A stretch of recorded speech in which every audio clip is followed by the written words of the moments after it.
all too busy talking, and gossiping, and fixing their hair to give a crap about basketball. I flocked onto the bleachers unceremoniously, dreading that we were still being forced to play basketball after our vacation. I was hoping we would have moved on to something else, like ping pong. I'd be comfortable with ping pong. Wouldn't even need to wear the ugly shorts for ping pong. There is no touching in ping pong. And the more I thought about it, the more I was resolved to mention the whole notion of ping pong to the gym coach. When all the girls had finally made their way to the bleachers, we began watching the boys play, like we always did.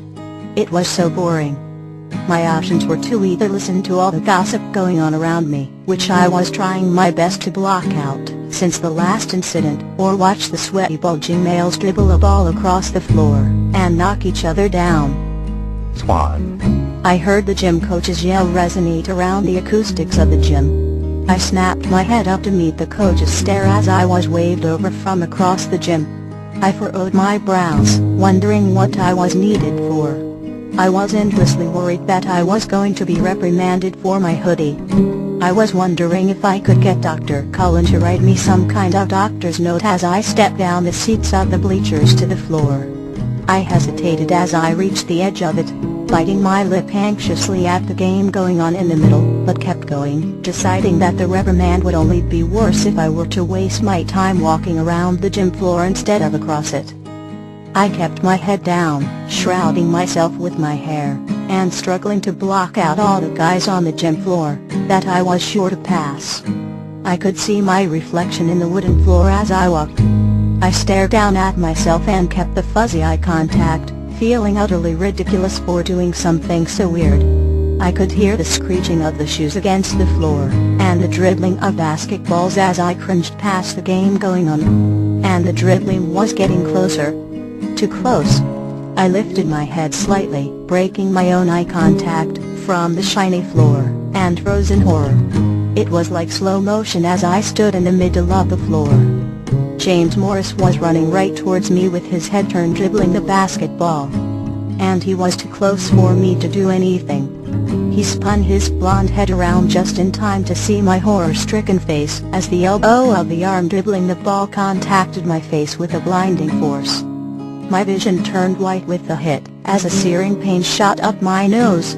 I was thrown onto my back with the force of his strike, sliding a small ways and finally coming to a stop. But it was too much. I had been hit that hard before, and in that same place. Again and again. The pain in my nose was too similar, and the flashes and visions that accompanied it possessed me with a violent intensity. And suddenly, I wasn't even in the gym anymore. I was locked inside a closet hundreds of miles away. I could feel the screams ripping from my chest, but I was deafened by a ringing sensation in my ears as I relived the most physically painful event of my existence. At times it would get fuzzier and I could almost get my hearing back. Then I'd feel something touch me again, pushing me back into the memory as I cringed away. I was banging, and yelling, and crying, and I didn't even know what was going on around my real body as I was trapped inside my head. It felt like hours, sitting in that dark closet again, lying on the gym floor. Until eventually I wasn't even sure which was real anymore. The thought was running through my head as I sat in the darkness, that perhaps Forks was nothing but a dream. A figment of my imagination that my mind had invented to protect me from the pain. It began making sense to me until eventually I came to believe it as fact. Then I began wondering what Alice and Esme were doing at that exact moment in their home in Forks. And the more I thought about it, the more panic I became. Not knowing whether or not Edward even existed. I had never actually met him before Phoenix. And the idea that the world I existed in at that exact moment had no Edward Cullen defeated me, and I was hoping and wishing that my mind would make it all up again and take me away from that awful place. And just as I was about to completely give up on everything and admit my defeat, I felt it. The dingle. It was minor, still far away. But it was there. And if it was there, then Edward did exist. And it was coming closer. Slowly. Ungodly slow. The tingles were going up my spine, and resting at the back of my neck, like a soft wisp against my skin. I willed it closer to me, begging and pleading into the darkness for him to find me wherever I was and pull me out. Until, finally, I felt the full force of the current against my leg. Jolting sparks, and Edward, and all of his glorious electricity cascading through me in gentle and intense waves.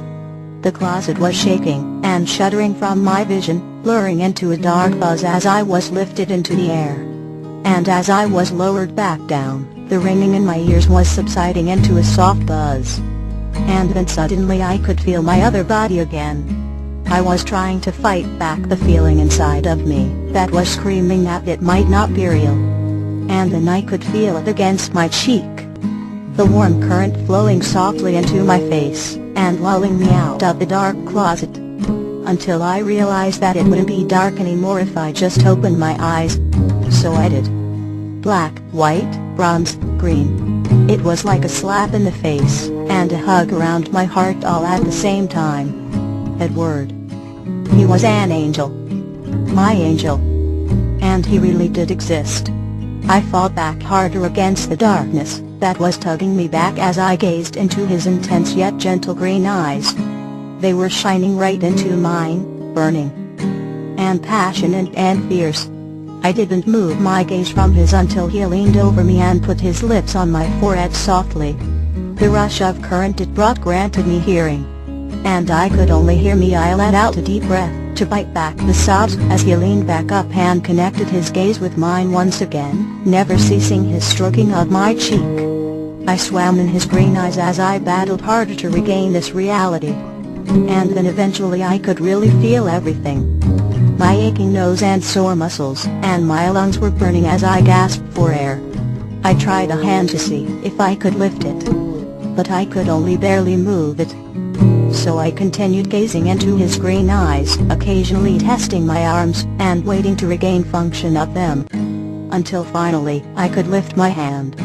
And all I really wanted was to hug Edward, and thank him with everything in me for saving me, for finally pulling me out. I lifted my arm to his shoulder, to drape around it, using all my energy to lift myself up against the exhaustion, and drape my other arm around his neck as well. I finally broke from his gaze as I gently laid my cheek on the shoulder of his cold leather jacket, panting for air and still lightly shaking. He began rubbing my back up and down slowly and rocking me. I closed my mouth against the panting, just so that I could breathe in his unique scent. And it was so wonderful it made my mouth water. I kept my eyes open as I stared at the skin on his neck, above his jacket. I wanted to stroke his hair or kiss him like crazy. But I was just so exhausted, and his rocking and rubbing and all of his electricity eventually eased me into a completely limp form. He eventually ceased his rubbing, wrapping his arms around my waist tightly and lifting us up off the floor. I wanted to hang on or stand up on my own, but I had no energy left to do so I let him carry me as my limp arms hung around his neck and my feet dangled at his shins.